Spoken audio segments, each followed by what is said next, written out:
这样的友好交流，两家同业决定合作之后，便邀请了工研院材料化学所的李正道李博士来辅导开发新型的红砖，打造了现在的轻质隔间砖，解决说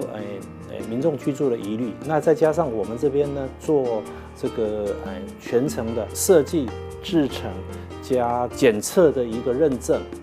那透过整个政府系统的一个检测来确认这个轻质隔间砖，目前在业界里面呢，单一材质能够得到绿建材资格的一个材料。透过这样一个卡榫设计，它能够很稳定的在地震发生的时候，它能够得到一个安定的一个状况，这是第一个效应